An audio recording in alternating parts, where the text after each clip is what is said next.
The rain fell in heavy, relentless sheets, turning the Chicago streets into rivers of reflected neon. I pulled my thin jacket tighter around my shoulders, the fabric already soaked through. Beneath it, my waitressing uniform clung uncomfortably to my skin, still smelling of fryer oil and desperation. 3 consecutive shifts had left my feet throbbing in my worn-out sneakers, each step a reminder of how far I still had to go before reaching my cramped studio apartment. Just one more block, Eliza, I whispered to myself, the words disappearing into the storm. My life had become a series of just one mores. Just one more shift to make rent.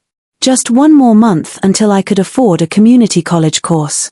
Just one more year until I could move somewhere better. These were promises I made to myself that felt increasingly hollow as time passed. The sidewalk ahead was partially blocked by construction, forcing pedestrians to funnel through a narrow passage. I kept my head down, watching puddles form and dissolve under my feet, letting the rain's rhythm drown out my thoughts. Lost in this hypnotic pattern, I didn't notice when the flow of people suddenly halted. A collective intake of breath rippled through the crowd. Something had changed in the atmosphere, a subtle shift in pressure as if a storm cell had moved in. I looked up, momentarily confused by the sea of umbrellas now parting around something or someone. That's when I saw them. 3 black SUVs had pulled up alongside the sidewalk, their engines purring like predators. The windows were tinted so dark they seemed to absorb the streetlights rather than reflect them. From the first vehicle, 2 men emerged, their movements synchronized and deliberate. They wore identical black suits despite the downpour, neither carrying umbrellas, their eyes hidden behind sunglasses even in the night. With mechanical precision, they scanned the area before nodding toward the middle SUV. The back door opened, and the rain seemed to hesitate. A polished leather shoe touched the wet pavement first. Then came the leg of a suit that I instinctively knew cost more than everything I owned combined.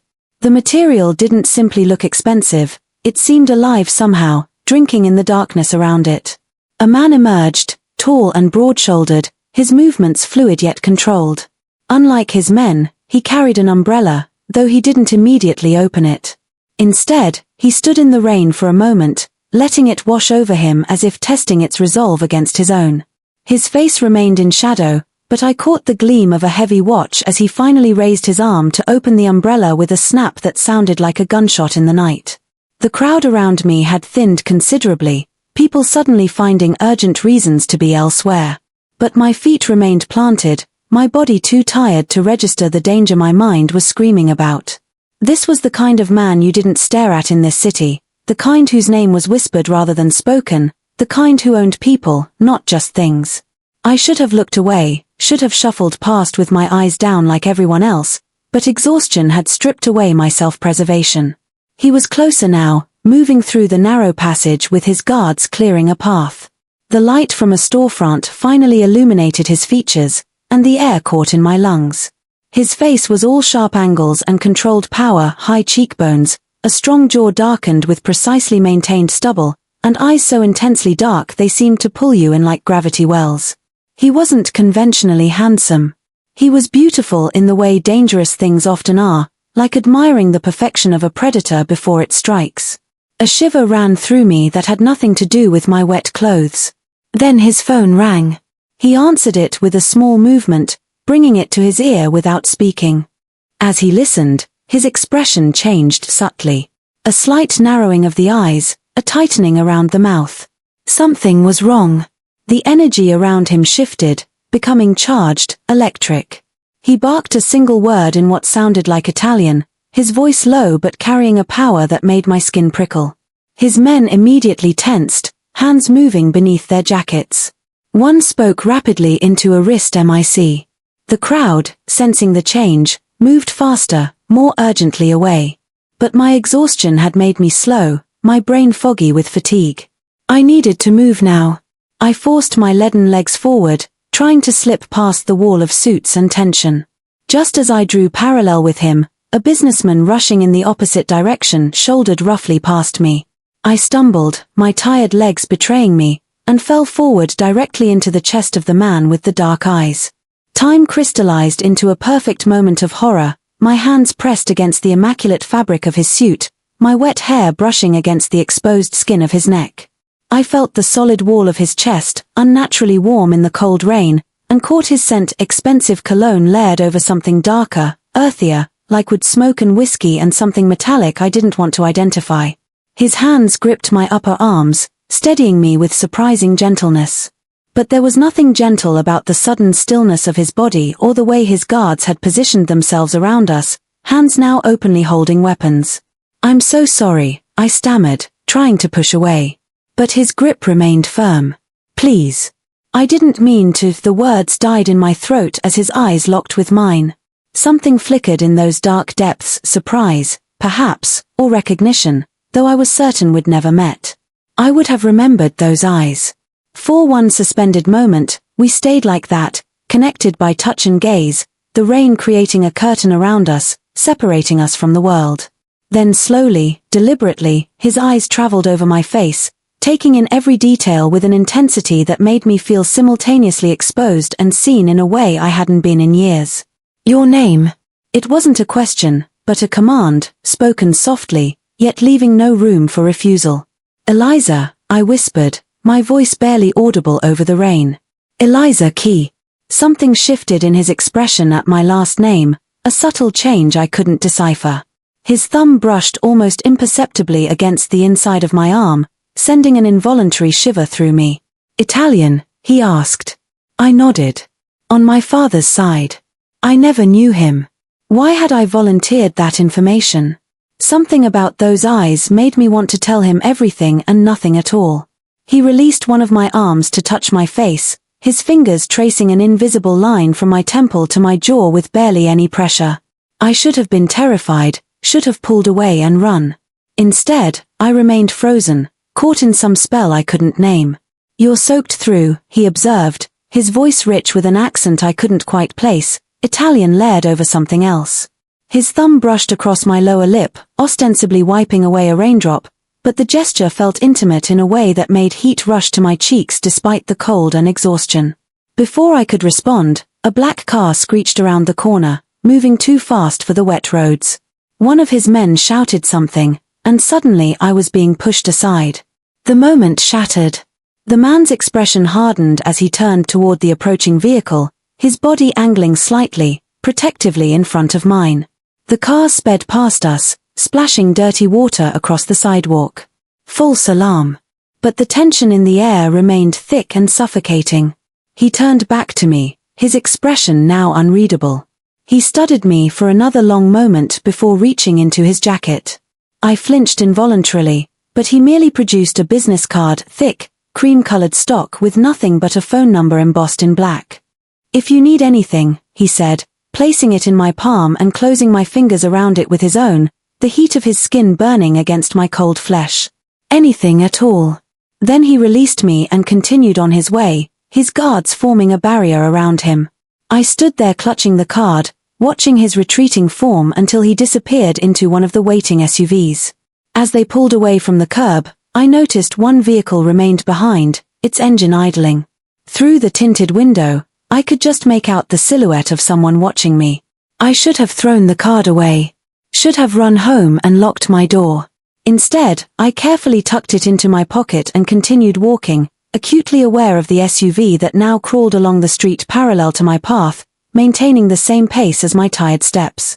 By the time I reached my building, my fingers were numb with cold, fumbling with my keys. The ancient lock always stuck, requiring a combination of pressure and jiggling that I usually managed automatically.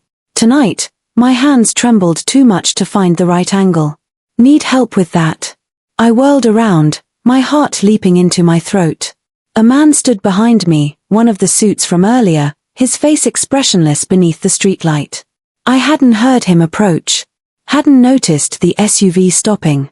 "No," I said, my voice steadier than I felt. "Thank you. I'm fine.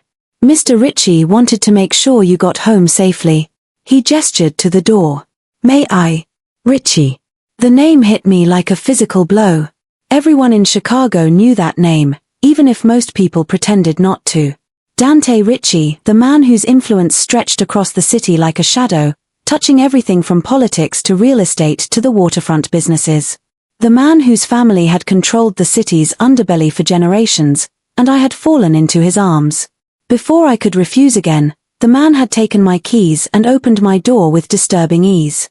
He handed them back with a slight nod.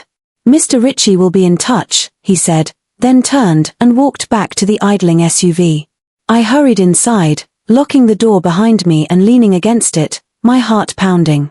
Through my single window, I watched the black vehicle remain parked outside my building for several long minutes before finally pulling away. Only then did I pull out the card, running my fingers over the embossed number. What had he seen when he looked at me? Why had he given me this? And more importantly, what would happen if I used it?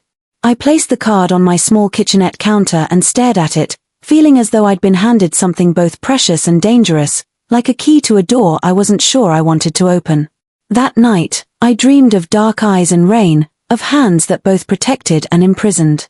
And somewhere in a part of the city I'd never seen, I knew those same eyes were open, perhaps looking at my name, learning who I was, deciding what to do about the woman who had literally fallen into his life. I woke to sunlight streaming through my thin curtains and the distant sound of traffic from the street below. For a moment, I lay still, savoring the warmth of my blankets and the rare luxury of waking naturally rather than to an alarm. Then the events of the previous night came rushing back, and I sat up with a jolt.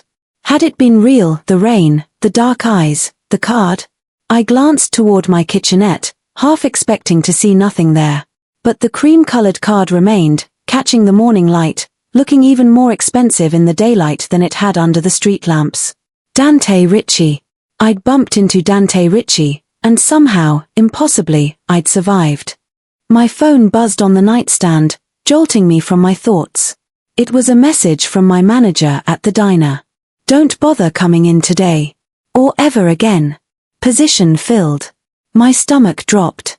3 consecutive shifts covering for a sick coworker, and this was my reward. No warning, no explanation, just a text ending my already precarious financial situation. I fell back against my pillow, pressing the heels of my hands against my eyes to stop the tears threatening to form. "Perfect," I whispered to the empty room. "Just perfect." With rent due in a week and barely $200 to my name, I couldn't afford even a single day without income. I'd have to hit the streets immediately, dropping applications at every restaurant and shop in walking distance. I forced myself out of bed and into the shower, letting the lukewarm water, the building never had truly hot water, wash away the lingering scent of rain and expensive cologne that seemed to cling to my skin. As I dressed in my one decent pair of jeans and a simple blouse, my eyes kept drifting to that card. No, I thought. Whatever that man wanted, it couldn't be good. Men like Ritchie didn't help people like me without expecting something in return, something I probably couldn't afford to give. I tucked the card into my drawer under a stack of old t-shirts and headed out. The morning was bright and clear, no trace of last night's storm except for puddles gradually evaporating in the sunshine. I spent hours walking from place to place, filling out applications, smiling until my cheeks hurt, repeating the same practiced lines about being a hard worker, a quick learner, a team player. By afternoon, I'd covered most of my neighborhood with nothing to show for it but aching feet and fading hope. I stopped at a corner cafe to rest, counting out change for the cheapest item on the menu, a plain coffee that I nursed slowly, making it last. From my seat by the window, I watched people pass by, all seemingly with purpose, with direction, with security.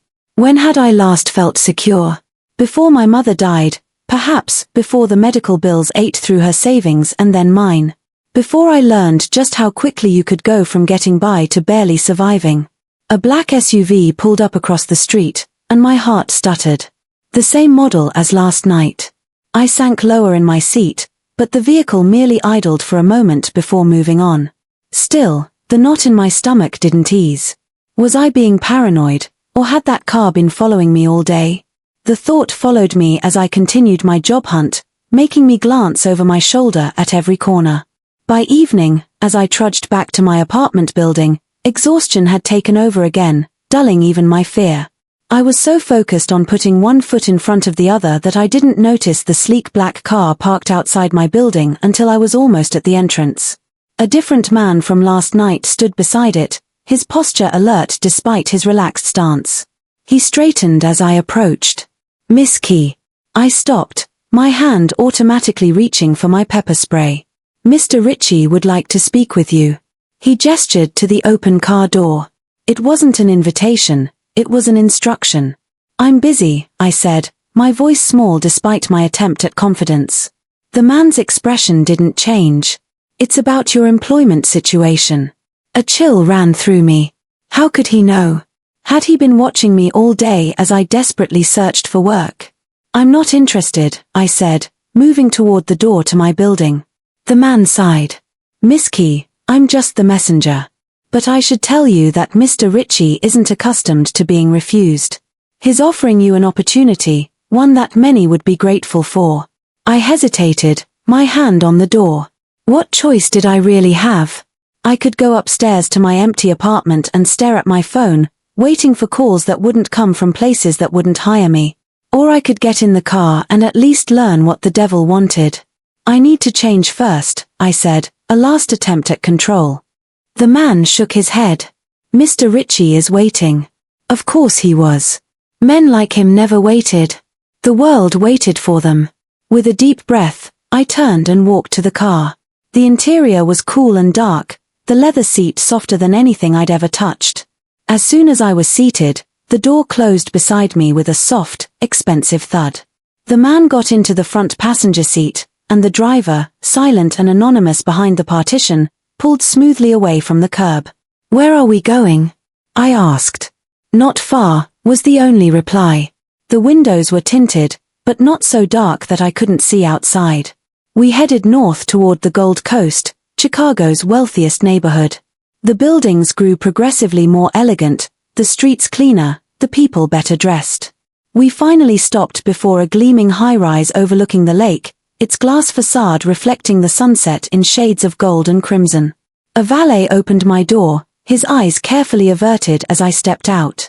The man who had collected me led me through a private entrance, past a security desk where no one asked for ID or questioned our presence, and into an elevator that required a keycard to operate. He selected the top floor without speaking. My heart pounded in my chest, each floor we passed taking me further from everything familiar and deeper into a world I didn't understand. The elevator doors opened directly into a foyer of gleaming marble. Ahead, floor-to-ceiling windows revealed a panoramic view of the lake and skyline that momentarily took my breath away. Wait here, the man said, leaving me standing on what was probably an extremely expensive rug, feeling acutely aware of my worn sneakers and simple clothes. I heard voices, low, male, discussing something in rapid Italian before switching to English. Sure about this, one said. Leave us, came the reply, a voice I recognized instantly. Footsteps approached, and then he was there. Dante Ritchie, somehow even more imposing in daylight than he had been in the rain. He wore a charcoal suit, impeccably tailored to his broad shoulders and narrow waist. His dark hair was styled back from his forehead, emphasizing those intense eyes that now studied me with the same unsettling focus as before. Eliza Key, he said, my name somehow sounding different in his mouth. Welcome. You had me brought here, I said, trying to keep the tremor from my voice. Why? His lips curved slightly, not quite a smile, but an acknowledgement of my directness. You lost your job this morning, he stated, moving to a sideboard where crystal decanters caught the fading light. Tea? Coffee?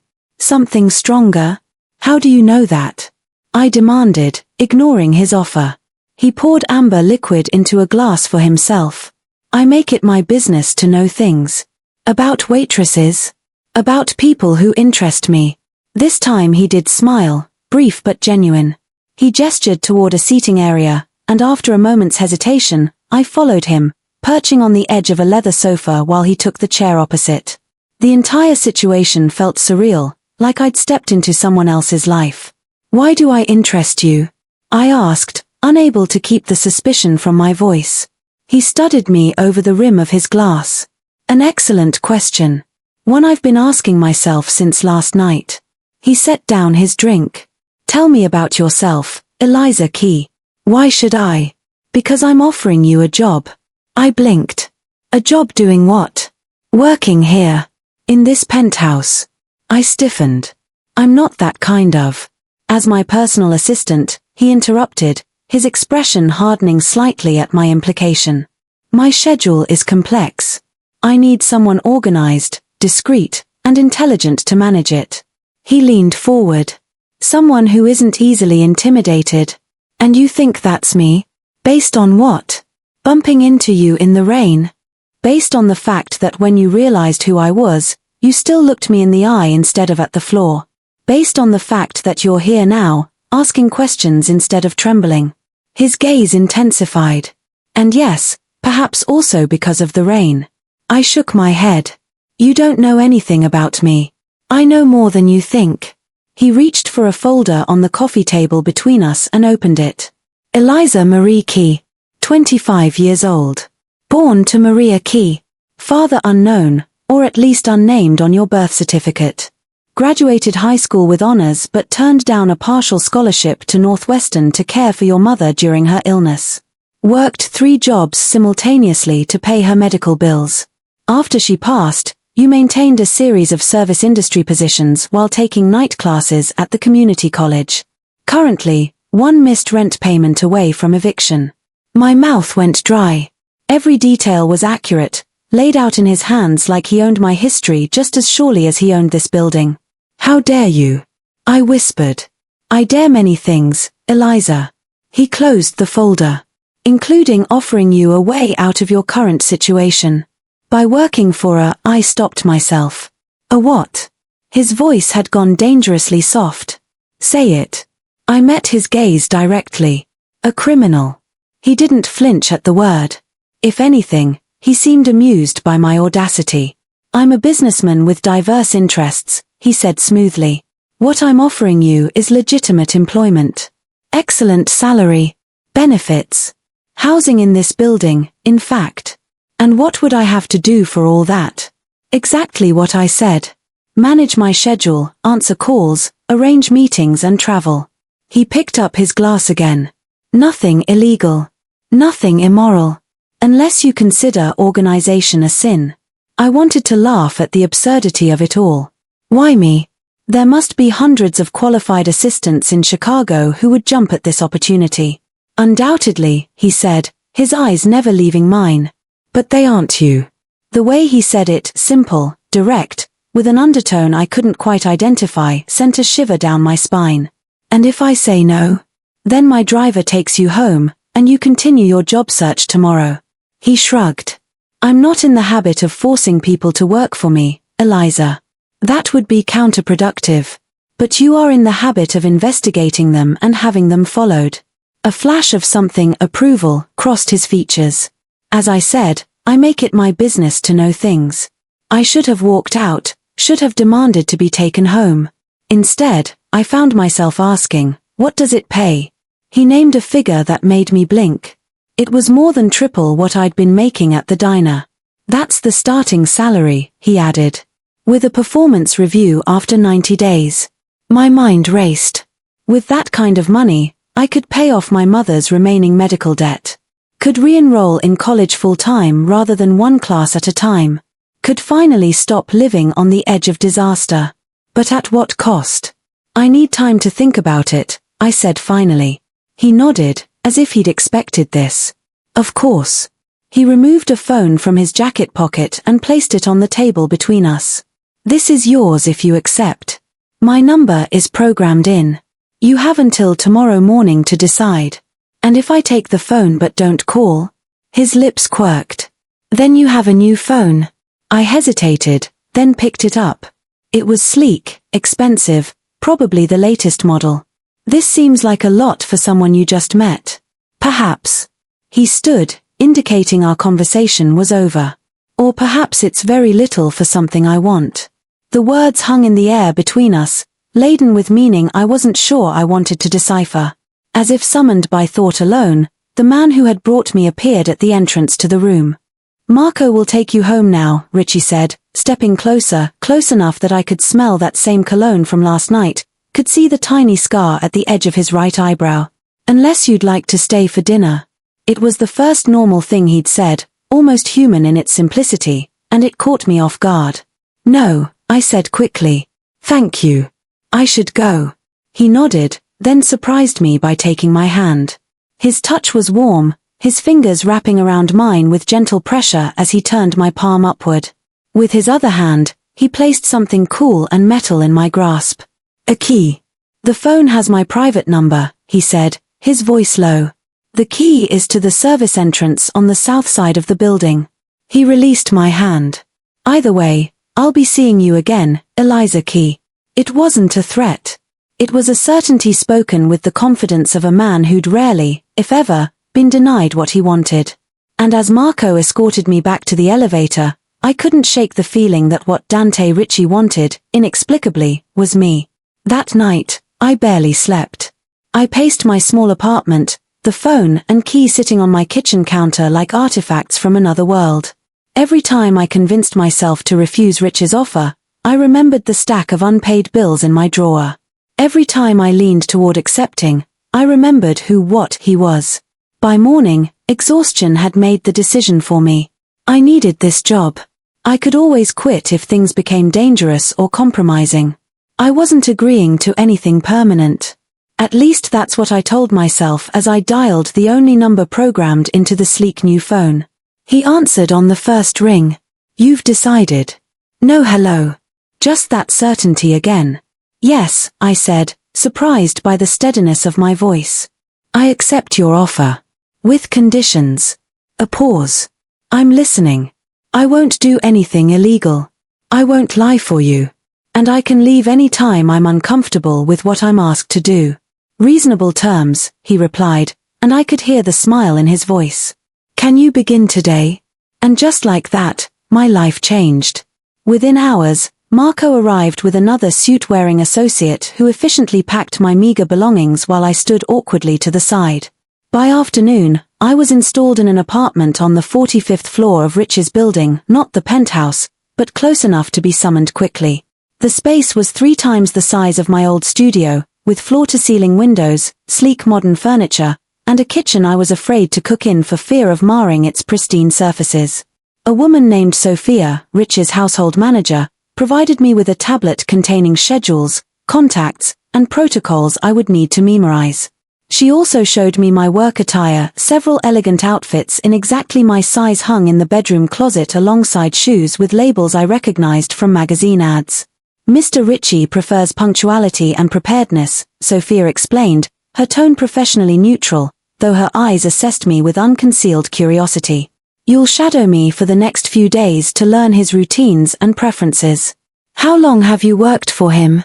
I asked. 15 years, she replied. Since he took over the family business from his father. I wanted to ask more about the nature of that business, about what had happened to the previous assistant, about why he'd chosen me, but Sophia's expression made it clear that questions weren't welcome. The next 3 days passed in a blur of activity. I learned that Ritchie owned legitimate businesses across the city, restaurants, nightclubs, real estate holdings, import companies, alongside whatever shadowy operations generated the tension that sometimes filled a room when certain men visited the penthouse. I learned that he rose early, exercised rigorously, and conducted most important business before noon, that he preferred espresso to American coffee, disliked digital calendars but required them anyway, and never took calls during meals. I learned that his men watched him with a mixture of fear and devotion I'd never seen before, that when he entered a room, everyone's attention shifted to him, like planets reorienting to a sun, that despite his brutally efficient schedule, he sometimes stood at the windows overlooking the city, so still and silent that he seemed almost vulnerable. Almost. On the 4th day, Sophia informed me that I would be taking over full assistant duties. He's pleased with your progress, she said, handing me a new security badge that would grant me access to additional areas of the building. Don't disappoint him. The unspoken warning lingered as I rode the elevator to the penthouse for my first solo morning briefing. I'd prepared meticulously, reviewing his schedule, anticipating questions, wearing one of the elegant pantsuits that had been provided for me. Still, my hands trembled slightly as I used my key card to access the private elevator. When the doors opened, Ritchie was waiting, dressed in running clothes, expensive ones, but the most casual I'd seen him. Sweat glistened on his forehead and throat. He'd clearly just finished exercising. Good morning, Eliza, he said, stepping into the elevator beside me rather than letting me exit. "Walk with me." Confused, I remained in place as he selected the button for the building's garden terrace. "Sir, you have a meeting at 9 with." "I'm aware of my schedule," he interrupted, though not unkindly. "I've memorized it. Now, I want to hear your impressions of the past few days." The elevator descended smoothly, and I tried to gather my thoughts. "Everything has been very efficient." A small smile touched his lips. "A diplomatic observation. What else?" "Your operation is impressive," I admitted. "Though I still don't understand why you hired me." The doors opened onto a rooftop garden, an oasis of green 30 floors above the city streets. Richie gestured for me to follow him along a stone path winding between carefully tended plants and trees. "You know why people fear me, Eliza?" he asked, seemingly changing the subject. I hesitated. "Because of what you can do to them." He shook his head. "Because of what they imagine I might do. Perception is a powerful weapon." He stopped beside a small fountain, the sound of falling water creating a sense of privacy. "What do you perceive when you look at me?" The question caught me off guard. I looked at him, really looked, taking in not just the physical details I'd catalogued over the past days, but the essence of him, the controlled power in his movements, the weight of authority he carried, the moments of unexpected consideration I'd glimpsed. "Danger," I said honestly. "But not chaos. You're contained. Deliberate." Something flashed in his eyes. "Approval, perhaps." "That night in the rain," he said, his voice lower. "When you fell against me, what did you feel?" Heat rushed to my cheeks. "I don't." "You do," he insisted, stepping closer. "Tell me." "Fear," I whispered. "And." I couldn't finish. "And." He was close enough now that I could see the varied browns and blacks that made up his seemingly solid dark irises. "Recognition," I admitted. "Like I'd been waiting to bump into you without knowing it." The words hung between us, too honest, too revealing. I looked away, embarrassed by my own admission. His fingers gently turned my face back to his. "That's why I hired you, Eliza Key. Because you see me clearly. Few people do." Before I could respond, his phone chimed. He checked it, his expression shifting to something harder, more distant. "The Canavan meeting needs to be moved up," he said, his tone all business now. "Call Marco and have the car ready in 20 minutes. I'll need the Westlake proposal files." Just like that, the moment was gone, replaced by the efficient rhythm of the workday. I followed him back to the elevator, making notes on my tablet, slipping into the professional role I was still learning. But something had changed. A line had been crossed, or at least identified, and I wasn't sure where it would lead. The weeks that followed established a pattern. During the day, I was the consummate professional assistant, arranging meetings, fielding calls, anticipating Rich's needs before he expressed them. I learned the complex web of his business interests, the hierarchy of his organization, the subtle signals that indicated his mood. But there were moments, brief electric moments, when the professional facade slipped, his hand lingering on mine when I passed him documents, his eyes finding me across crowded rooms, late nights in his office when everyone else had gone and the conversation drifted from business to more personal matters. I learned that his father had died when he was 26, thrusting him into leadership earlier than expected, that he had an older sister who lived in Italy with her family, protected from the family business, that he spoke 4 languages fluently and played the piano when troubled. In turn, I found myself sharing pieces of my own life, my mother's long illness, my abandoned dreams of becoming an architect, the solitude that had defined my existence since her death. "You've been alone too long," he said one evening as we shared a rare meal on his terrace, the city lights spreading below us like fallen stars. "It's not good for anyone to be so isolated," says the man who keeps everyone at arm's length, I replied, emboldened by the late hour and the glass of wine I'd been nursing. Instead of taking offense, he laughed, a genuine sound I'd heard only a handful of times. "Perhaps that's why I recognize it in you." I smiled, but a question had been nagging at me for weeks. "Why hasn't anyone come looking for your last assistant?" "I never even heard their name." His expression shuttered. "Because there wasn't one. Not for over a year." "Why?" He considered me for a long moment before answering. The position requires extraordinary trust. And you trust me. I couldn't keep the disbelief from my voice. After only a month. I trusted you the moment you looked into my eyes in the rain, he said simply, as if it were the most natural thing in the world. Some things can't be explained, Eliza. Only recognized. The intensity of his gaze made my heart race. I'd been fighting this attraction, this pull toward him since that first night, trying to maintain professional boundaries, reminding myself of who he was and what he did. But in moments like this, those reminders seemed to matter less. It's getting late, I said, standing abruptly. You have an early meeting tomorrow. He rose as well, closer than I'd expected. Always so concerned with my schedule. It's my job. Is that all this is to you? His voice had dropped to that dangerous softness. A job. I took a step back. It has to be. Why? Because I can't afford for it to be anything else. I met his gaze directly. I know who you are, Dante. What you do. It was the first time I'd used his first name. It felt intimate, forbidden. Do you? He moved closer, erasing the distance I'd created. Or do you know what people say I do? Is there a difference? An ocean of difference. His hand came up to touch my face, his thumb tracing my cheekbone. Ask me anything. I'll tell you the truth. I should have asked about the businesses that operated after dark, about the men with guns who sometimes accompanied him, about the hushed conversations in Italian that stopped when I entered a room. Instead, I asked, why me? Really? His eyes softened. Because when you look at me, you see the man, not the monster. Because your hands didn't tremble when you touched me, even though they should have. Because something in me recognized something in you. His fingers slid into my hair, cradling the back of my head. I knew I should pull away. Knew this was crossing a line that couldn't be uncrossed. But I'd been drawn to this man since the moment we'd collided in the rain, pulled by forces I didn't understand. This is a mistake, I whispered, even as I leaned into his touch. No, he murmured, his lips now inches from mine. This is inevitable. When he kissed me, it was with a gentleness I hadn't expected, as if I were precious, breakable. His restraint was palpable, a man accustomed to taking whatever he wanted, suddenly careful, almost reverent. Then his phone rang, shattering the moment. He pulled back, his expression darkening as he checked the caller ID. I need to take this.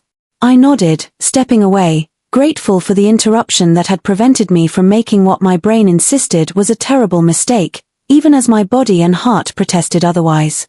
We'll continue this conversation, he said, his eyes promising things that made my pulse quicken. But we didn't, at least not for several days. A crisis with one of his business interests took him away from Chicago, leaving me to manage his affairs from the penthouse. It was during this time that I began to understand the true nature of Dante Rich's empire. I overheard conversations about shipments and territories, saw names in his contact list that I recognized from news reports about organized crime, found a locked drawer in his desk that I was expressly forbidden to open. The evidence of who he truly was accumulated, impossible to ignore. Yet alongside it grew my knowledge of the man himself, his loyalty to those who worked for him, his generosity to causes he supported anonymously, his unwavering adherence to a personal code I was still learning to decipher. He returned on the 5th day, earlier than expected.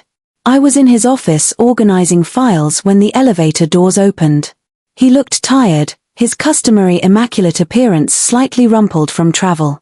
But his eyes, when they found me, brightened. Welcome back, I said, maintaining professional decorum despite the memory of his lips on mine. He crossed the room in long strides and took my face in his hands. No more pretending, he said, his voice rough with emotion. No more walls between us. This time when he kissed me, there was nothing gentle about it. This was passion unleashed, desire finally acknowledged. His arms wrapped around me, pulling me against him as if he could erase the very space that separated us. And I responded with equal fervor, weeks of suppressed feelings breaking free. Tell me to stop, he murmured against my neck. Tell me this isn't what you want. I can't, I gasped as his lips traced fire along my skin. I won't. He lifted me effortlessly, setting me on the edge of his desk, his body pressing between my thighs as his hands tangled in my hair. Do you have any idea what you do to me? How I've thought of nothing but you. I couldn't speak, could only pull him closer, surrendering to the chemistry that had been building since that rainy night. His hands were everywhere, claiming, exploring as if he needed to map every inch of me. Then suddenly, he froze, his body tensing. I heard it a moment later, the elevator chime announcing an arrival. Dante moved with astonishing speed, placing himself in front of me, shielding me from view as the doors opened to reveal Marco and another man I didn't recognize. Sir, Marco began, then stopped, taking in the scene. Apologies for the interruption. We have a situation. Dante's posture shifted instantly. What kind of situation? The kind that requires your immediate attention. Marco's eyes flickered to me briefly. Give us a moment, Dante said, his tone leaving no room for argument. When they had stepped back into the elevator, he turned to me. His expression had changed, hardened into the mask he wore for business. I need to handle this, he said, straightening his tie. Wait for me here. Dante. I caught his arm. What's happening? His eyes softened momentarily. Nothing for you to worry about. But there was a tension in his jaw that belied his reassuring words. Don't lie to me, I said quietly. He cupped my face. Never that. But there are parts of my life you're not ready to see. He kissed me briefly. Not yet. With that cryptic statement, he left me standing in his office, my lips still burning from his kiss, my mind racing with questions I wasn't sure I wanted answered. Through the windows, I watched as Dante emerged from the building below, flanked by Marco and 3 other men. They climbed into waiting SUVs and sped away. Something was wrong. Very wrong. And whatever it was, it had everything to do with the side of Dante Ritchie I'd been trying to ignore, the side that made people cross the street to avoid him, that kept a gun in his desk drawer, that conducted business in whispers and coded language. I moved to the window, pressing my palm against the cool glass as I watched the SUVs disappear into the city traffic. I'd allowed myself to fall for a man I didn't fully know. A man whose world operated by rules I didn't understand. What have I gotten myself into? The question echoed in my mind as night fell over Chicago. And still, Dante didn't return. Dante didn't come back that night, or the next day. Sophia arrived in the morning, her expression grim. Mr. Ritchie has been called away on urgent business, she informed me, her tone revealing nothing. You'll continue managing things here in his absence. When will he return? I asked, trying to keep my voice neutral. She gave me a measuring look. When the situation is resolved. What situation, Sophia? I pressed. What's going on? Her posture stiffened. That's not your concern. But it was. It had become my concern the moment I'd let Dante Ritchie kiss me, the moment I'd kissed him back. I spent the day going through the motions, rescheduling appointments, fielding calls, maintaining the appearance of business as usual. But my mind was elsewhere, imagining scenarios, each more troubling than the last. Was he in danger? Was he the danger? By evening, I'd made a decision. If Sophia wouldn't tell me what was happening, I would find out for myself. I waited until the night security team did their rounds before slipping into Dante's private office. I'd never been in there alone after hours, had never dared to look too closely at the files he kept locked away. Now, I methodically searched every drawer, every cabinet. Most were locked, but I'd been paying attention these past weeks. The key to his private files was hidden behind a false panel in his desk, a secret I'd glimpsed once when he thought I wasn't watching. Inside the locked drawer, I found documents in Italian, photographs of warehouses by the waterfront, and a small, worn leather notebook.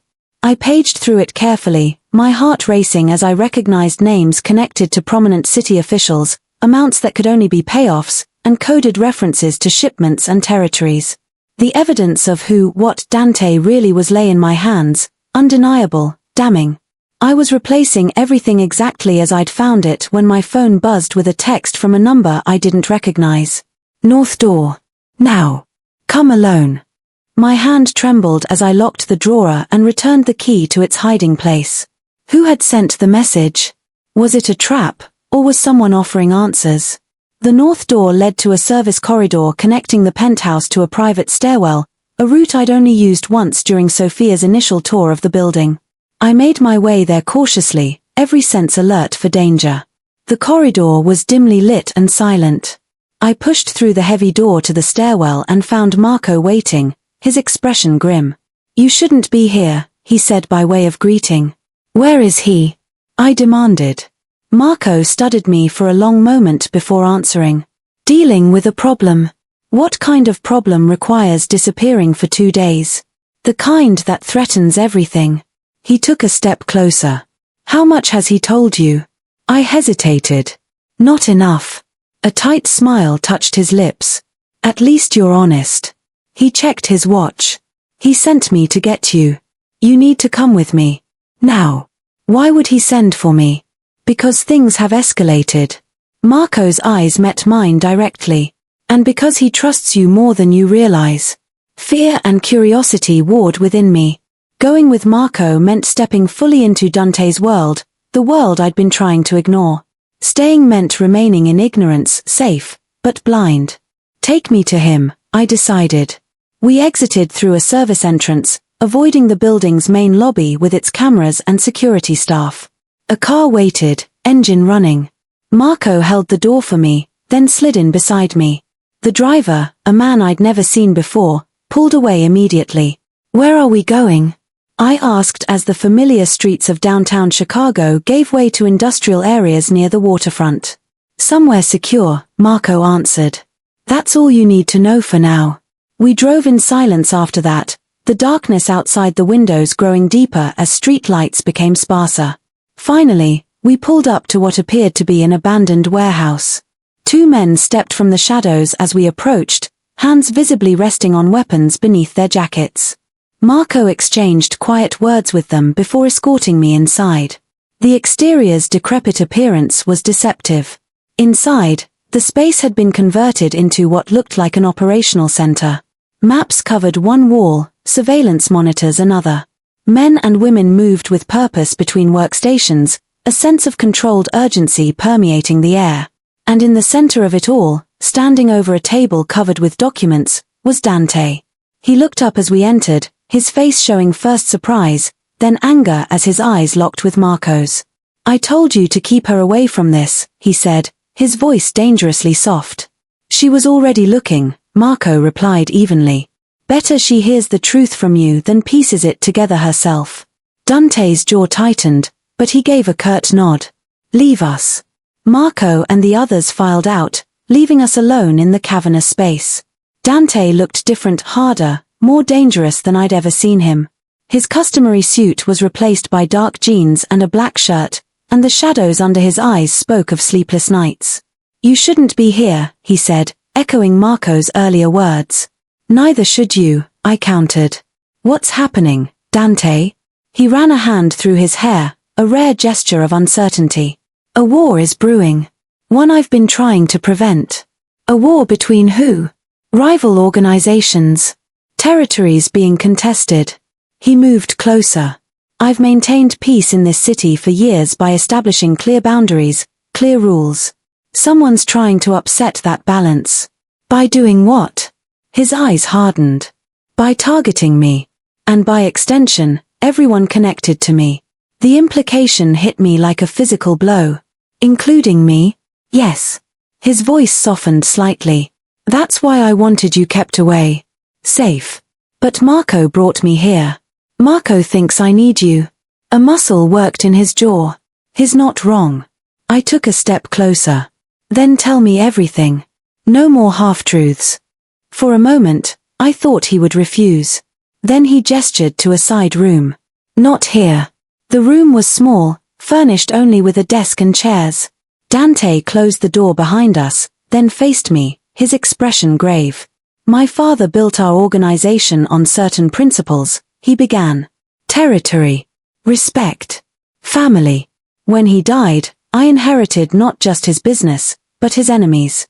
I've spent years building alliances, neutralizing threats, establishing a balance that keeps bloodshed to a minimum. And now someone wants to destroy that balance." A rival from New York has formed an alliance with a faction here in Chicago, people who were once loyal to my father but see me as too modern, too soft. His lips twisted in a humorless smile. They've made their first move. 2 of my lieutenants were killed 3 nights ago. A shipment was hijacked. The night you left, I said, connecting the pieces. He nodded. It's a direct challenge. One I can't ignore. So what happens now?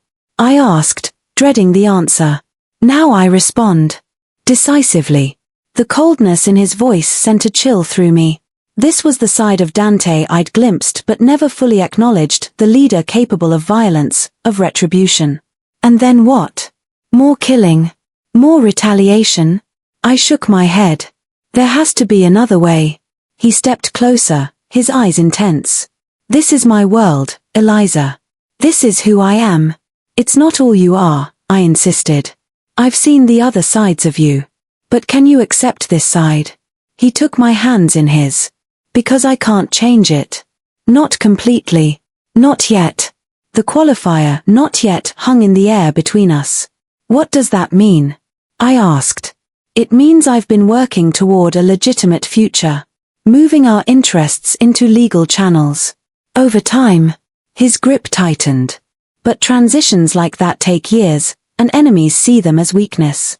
I searched his face, looking for deception but finding only intensity, determination, and something that looked almost like hope. Why are you telling me this now? Because you deserve to know who you're involved with. His voice dropped lower. And because I need you to understand the danger you're in just by being connected to me. Fear tightened my chest, but not for the reasons he might have expected. Not fear of him, but for him. For us. For whatever this thing between us was becoming. I found your notebook, I admitted. Tonight. Before Marco came. I know about the officials on your payroll. About the shipments.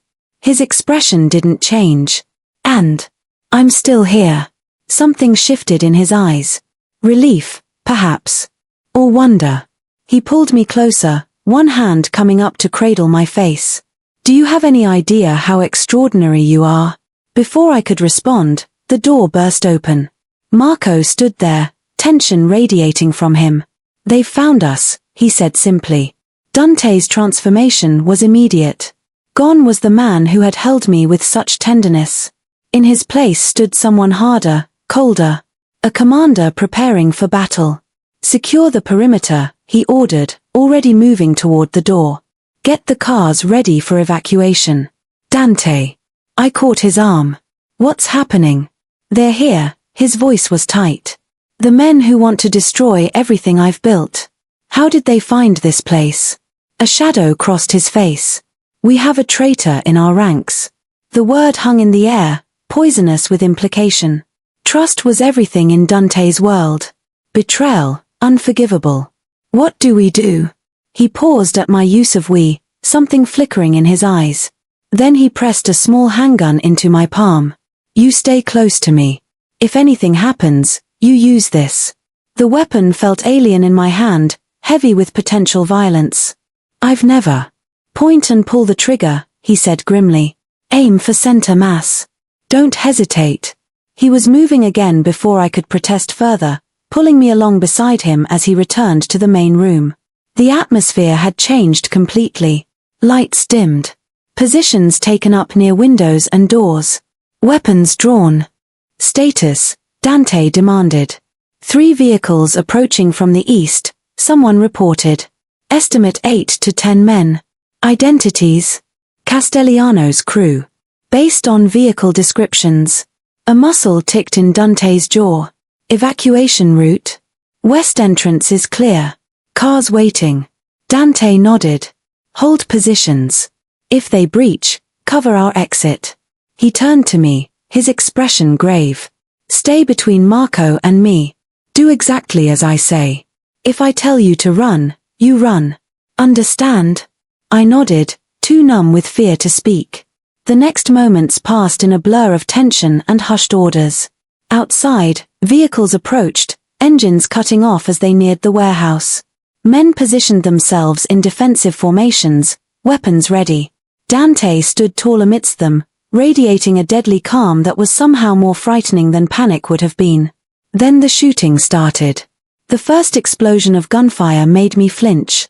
Dante pushed me down behind a metal desk, his body partially shielding mine as bullets tore through windows and pinged off metal surfaces. The sound was deafening, disorienting. "We need to move," Marco shouted above the noise. "They're trying to surround us." Dante gave a sharp nod. "Back exit. Now." With his hand gripping mine, we moved in a crouched run toward the rear of the warehouse, Marco covering our path. Other men provided suppressing fire, buying us time. The air was thick with gun smoke and plaster dust from bullets hitting walls. We had almost reached the exit when a figure stepped from the shadows ahead. I recognized him vaguely, one of the newer security men from Dante's building. He raised his weapon, pointing it directly at Dante's chest. "Castellano sends his regards," he said. Time seemed to slow. I saw Dante's hand moving toward his own weapon. Saw the traitor's finger tightening on the trigger. Without thinking, I raised the gun Dante had given me and fired. The recoil shocked me, the sound explosive in the enclosed space. The man's expression registered surprise as he staggered backward, his shot going wide. Dante finished what I'd started, firing twice more with deadly precision. Then we were moving again, bursting through a back door into the cold night air. Cars waited, engines running. Dante practically threw me into the nearest one, following close behind. Marco took the wheel, and we accelerated away from the warehouse as more gunfire erupted behind us. "Are you hurt?" Dante demanded, his hands moving over me, checking for injuries. I shook my head, unable to speak. My hands trembled violently, the gun still clutched in my grip. Gently, Dante pried my fingers from the weapon and tucked it away. "You saved my life," he said quietly. I looked down at my hands, expecting to see blood. There was none, but I could still feel the trigger beneath my finger, the horrifying moment when I'd chosen Dante's life over another's. "I killed him," I whispered. "No," Dante's voice was firm. "I did. Your shot wounded him. Mine killed him." But I'd fired with intent, had crossed a line I could never uncross. Dante pulled me against his chest, his arms encircling me protectively as I began to shake with delayed shock. "I'm sorry," he murmured into my hair. "I'm so sorry you had to be part of this. Where are we going?" I managed to ask, my voice muffled against his shirt. "Somewhere safe," he promised. "Somewhere they can't find us." I nodded, too numb to question further.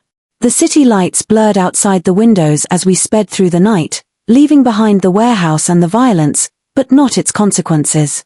In the space of a few hours, everything had changed. I'd seen the full reality of Dante's world. Had participated in its brutal logic. Had chosen a side. There was no going back now, not for either of us. As the city gave way to darkness beyond, I closed my eyes and felt Dante's heartbeat against my cheek. Strong, steady, alive because of what I'd done. Whatever came next, whatever price we'd pay for this night, we would face it together. For better or worse, our fates were now inextricably linked. We drove through the night, the city lights fading behind us as we headed north along the lake. No one spoke. Marco focused on the road, occasionally checking the mirrors for signs of pursuit.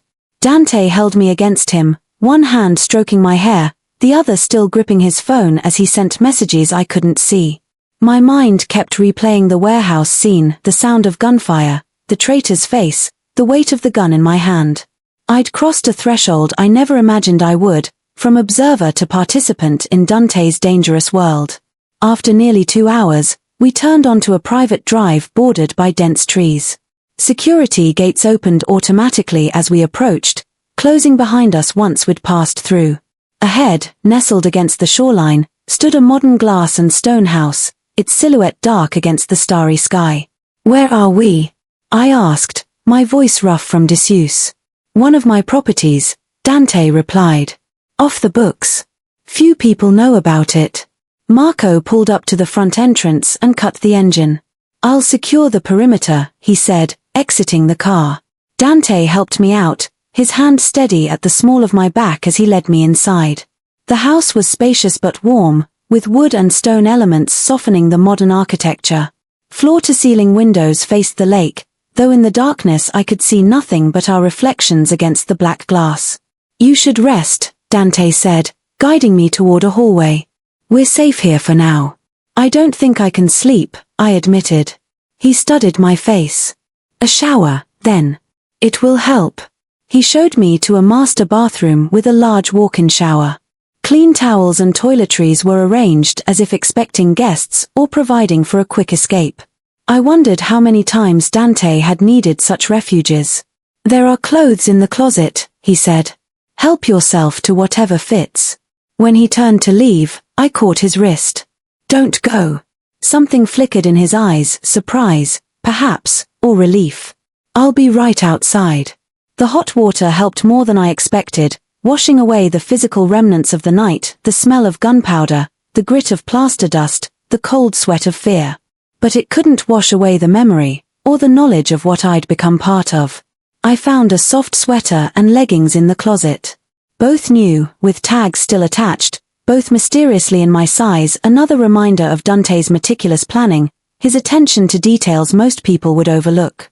When I emerged, Dante was waiting in the adjacent bedroom, sitting on the edge of the bed with his head in his hands. He looked up as I entered, and the rawness in his expression took me aback. For the first time since I'd known him, he wasn't carefully controlling what he allowed others to see. "I never wanted this for you," he said. "Any of it." "But it happened," I said, moving to stand before him. "And we can't undo it." "No." He reached for my hands. "We can't."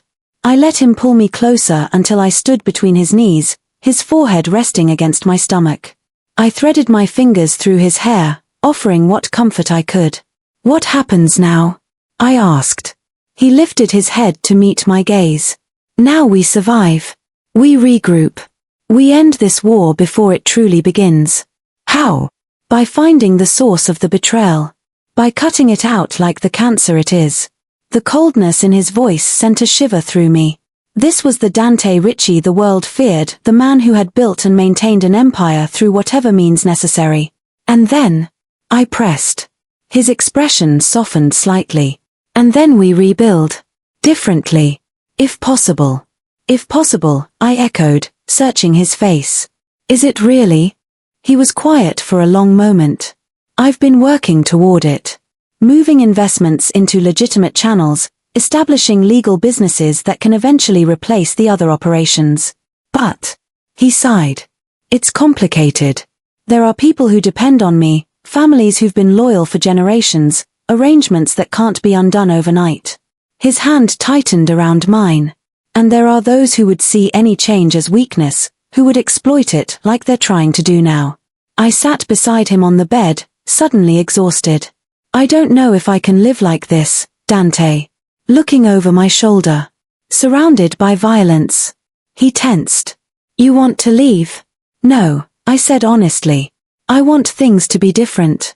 His arm slid around me, pulling me against his side. "So do I. More than you know." We sat in silence for a time, the weight of everything that had happened, everything still to come, settling around us. Outside, I could hear waves lapping at the shore, a peaceful counterpoint to the turmoil within. "When my father was dying," Dante said eventually, "he made me promise to protect our family, not just our blood relatives, but everyone under our care. He believed power came with responsibility." His voice grew softer.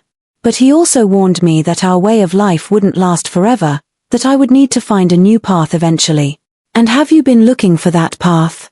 He nodded. "For years. Quietly. Carefully. But tonight shows how dangerous that search can be."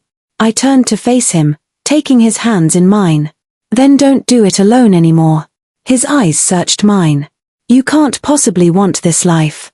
"I want you," I said simply. "The rest we'll figure out together." The admission hung between us, raw and honest. Dante's hand came up to cup my face, his thumb brushing across my cheekbone with infinite tenderness. "I've never deserved you," he whispered.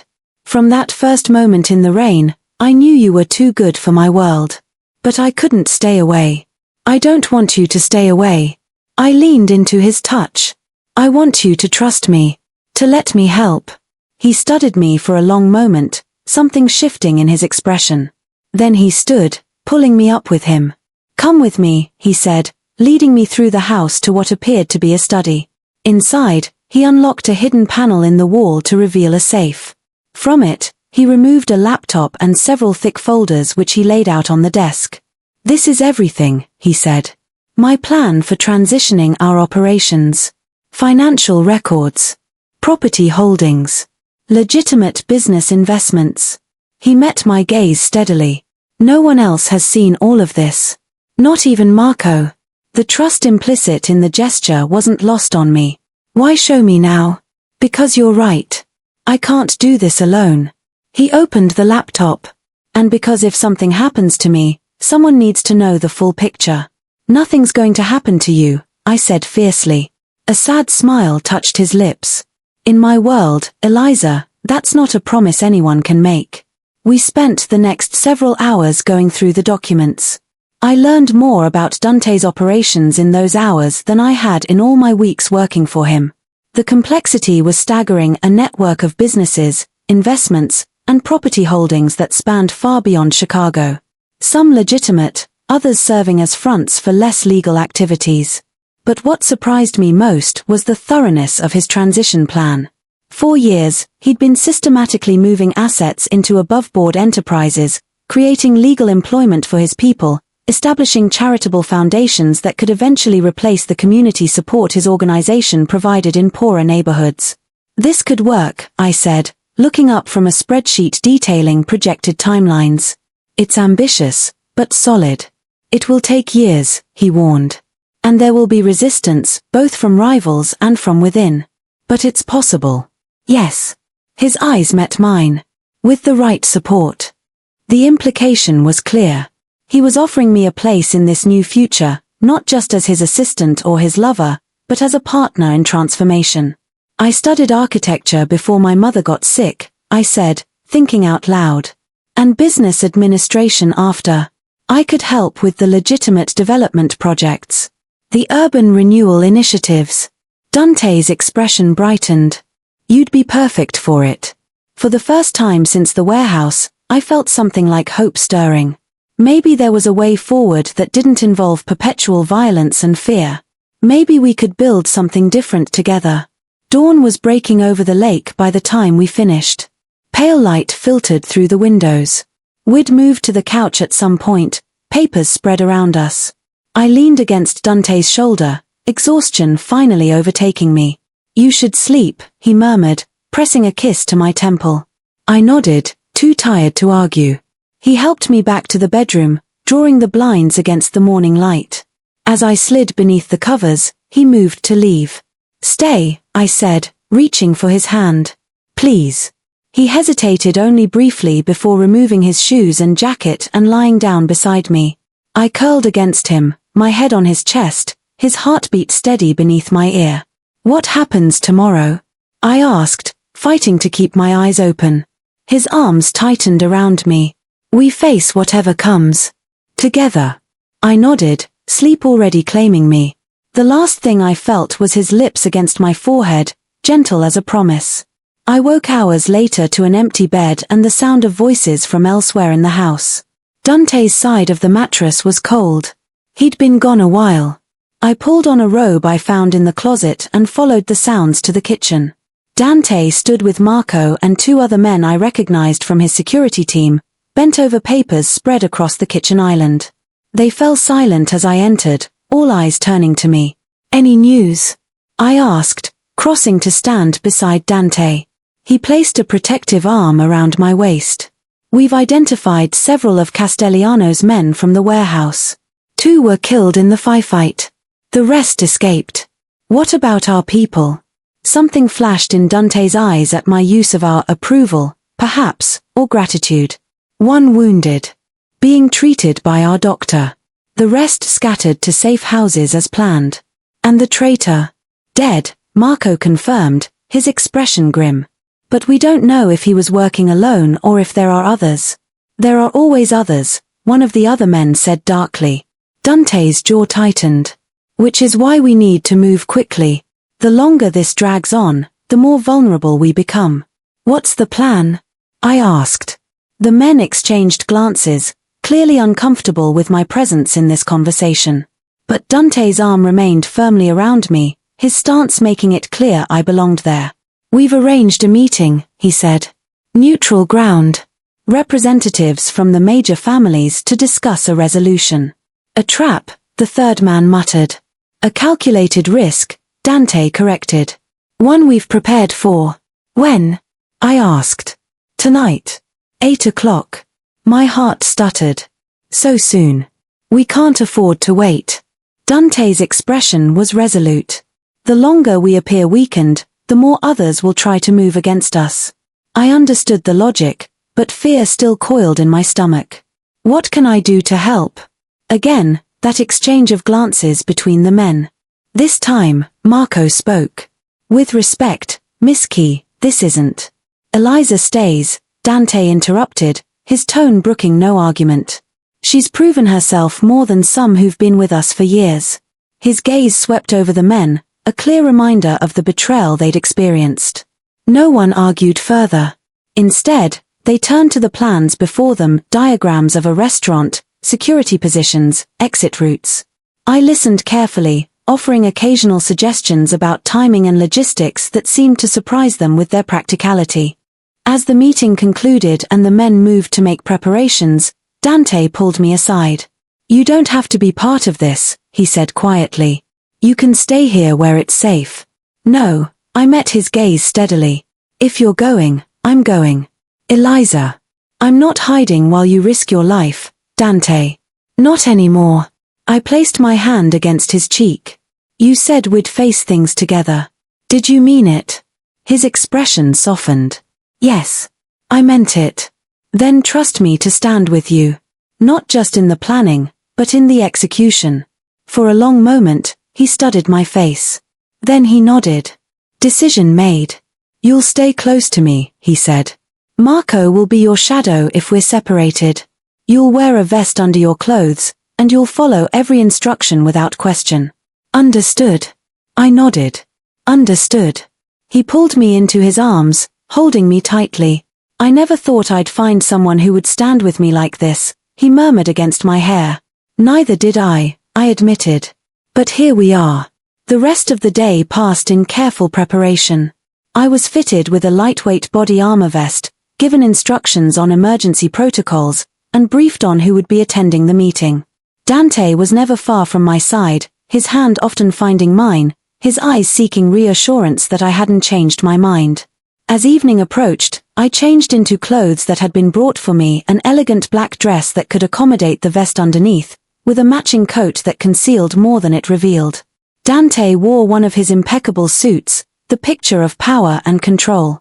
Only I could see the tension in his shoulders, the hypervigilance in his gaze. Ready? He asked as the cars were brought around. I took his hand, lacing my fingers through his. Ready. The drive to the restaurant was tense, our convoy moving through Chicago streets with practiced precision.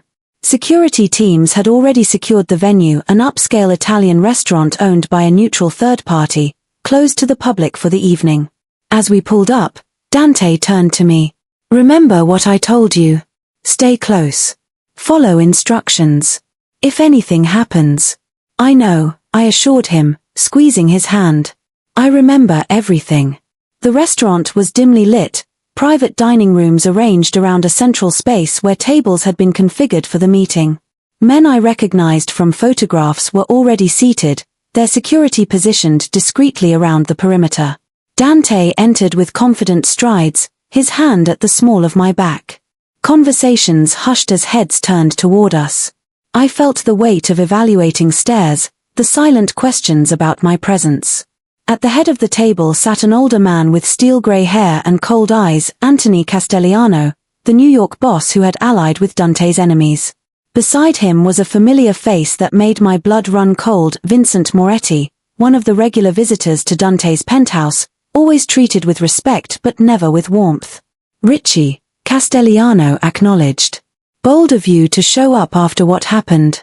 Even bolder to bring your woman, Moretti added, his eyes lingering on me with inappropriate interest. Dante's expression remained impassive. Miss Key is here as my advisor. She stays. Castellano shrugged, a gesture of false indifference. Your funeral. Dante pulled out my chair before taking his own. Let's not waste time. We all know why we're here. The next hour was a masterclass in negotiation, threat, and counterthreats. Dante laid out evidence of Castellano's incursion into his territory, of Moretti's betrayal, of the coordinated effort to undermine his authority. They responded with accusations of their own that Dante was softening operations, that his transition plans threatened traditional power structures, that his father would be ashamed of his modernizing efforts. Through it all, I watched and listened, noting who spoke, who remained silent, whose eyes revealed more than their words. Occasionally, Dante would turn to me for a whispered consultation, a gesture that clearly irritated the traditionalists at the table. The old ways are dying, Dante said finally, his voice carrying authority throughout the room. We can evolve, or we can tear each other apart fighting over scraps of a diminishing empire. Pretty words, Castellano sneered. But words don't hold territory. No, Dante agreed. Actions do. He nodded to Marco, who placed a flash drive on the table. On this drive is evidence of financial fraud within your organization, Anthony. The kind that interests federal prosecutors. I have 3 copies in secure locations with instructions for their release if anything happens to me or mine. The atmosphere in the room shifted palpably. Castellano's face flushed with anger while Moretti paled. You wouldn't, Moretti said. It would damage all of us. I would, Dante countered. Because unlike you, I've prepared for a different future. One that doesn't depend on the old structures. Castellano's eyes narrowed. Your father. My father understood adaptation, Dante interrupted. He prepared me for this moment. For this choice. The tension in the room was thick enough to cut. I felt rather than saw the subtle shifts in position as security personnel on both sides prepared for potential violence.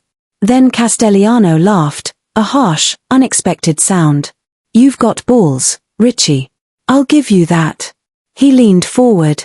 What are your terms? Relief coursed through me as negotiations began in earnest. Territories were redrawn, compensations agreed upon for recent losses, and timelines established for gradual transitions of power.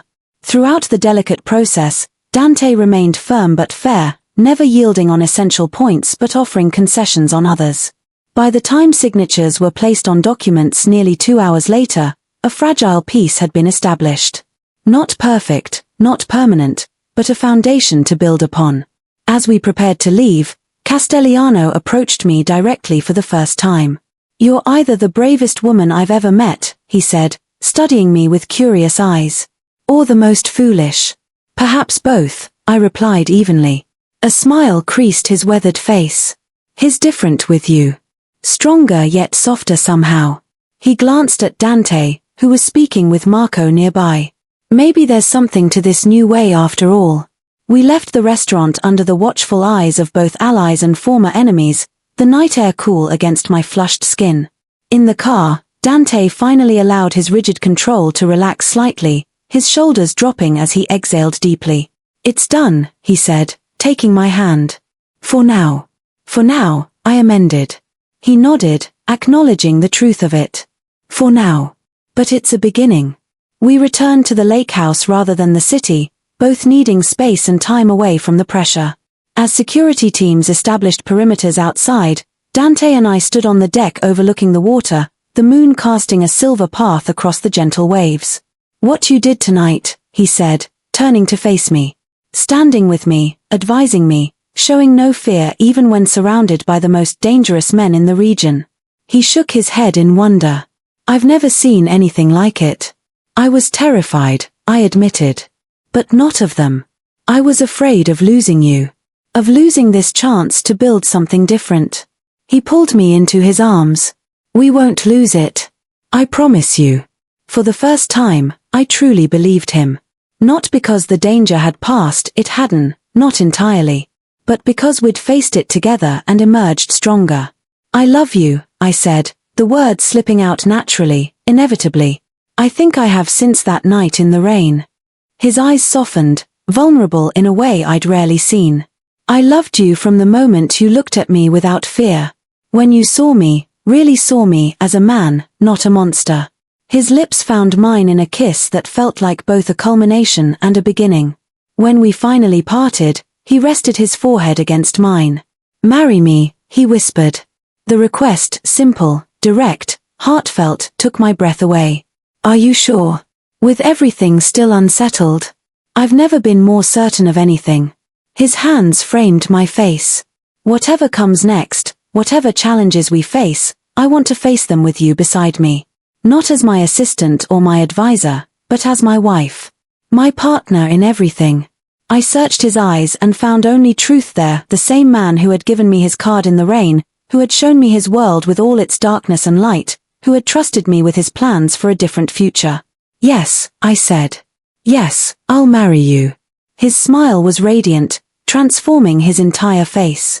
He lifted me off my feet, spinning us in a circle as laughter, genuine, unburdened laughter, escaped us both. Later that night, as we lay together watching moonlight filter through the windows, I traced the lines of his face with gentle fingers. Do you think we can really do it? I asked. Change everything. Not everything, he said thoughtfully. And not overnight. But yes, I believe we can transform the core of it. Build something that honors the past but looks to the future. His hand covered mine. Something our children could inherit without shame.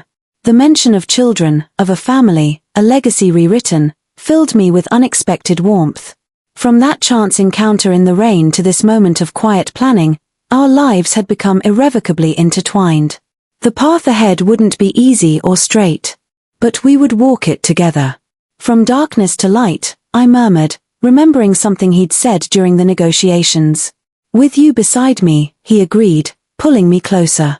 I believe anything is possible. And as I drifted toward sleep in his arms, I knew that whatever tomorrow brought, whatever challenges we would face in the weeks, months, and years to come, we had found in each other a shelter from life's storms. Not a golden cage or a prison, but a home built on trust, respect, and love. A home we would defend.